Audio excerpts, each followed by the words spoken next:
Should ask yourself if the portfolio that you have currently is putting you in a risk position that you can't afford. Is Okay. it giving you the returns that are overcoming inflation? And is it a long-term plan that's going to get you to where you want to be? Are you too much concentrated in one investment versus being diversified? So I think it's Mm, very, very important to be diversified. I mean, you can see right now, the tech sector is getting beat up. The war is on.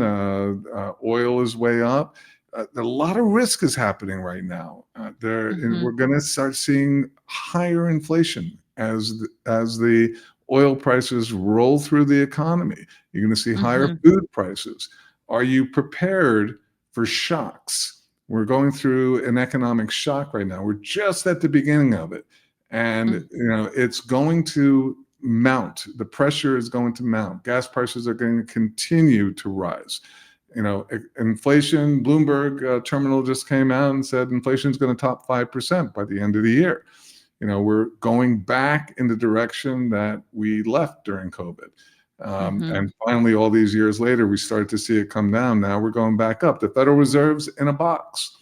In 1979, Paul Volcker increased interest rates to almost 20% to kill inflation. But when he did that, our national debt was under $1 trillion. And now our national debt's $39 trillion. Our interest payments are over $1 trillion a year. $1 trillion a year that doesn't go into education, healthcare, bridges, infrastructure. So if they raise interest rates, it will kill the economy. If they don't raise interest rates, inflation will run out of control. So the world is different. The Federal Reserve doesn't really have the tools that used to be effective to really help the economy. And things are more out of control than I think consumers realize right now. And so I think the dollar is in a lot of trouble. Long term, a lot of trouble. One of the things when you initiate all these tariffs and wars and things of that nature, again, I'm not a politician. I'm just looking at it economically. But one of the things that finances all this debt is selling U.S. Treasuries. Well, if you disenfranchise the people who are buying your U.S. Treasuries, who are you going to sell them to?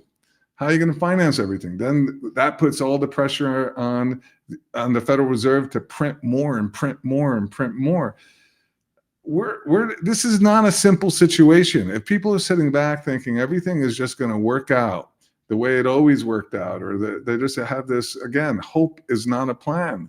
Things are mhm. moving in a direction, Sam, it's not even fun to talk about.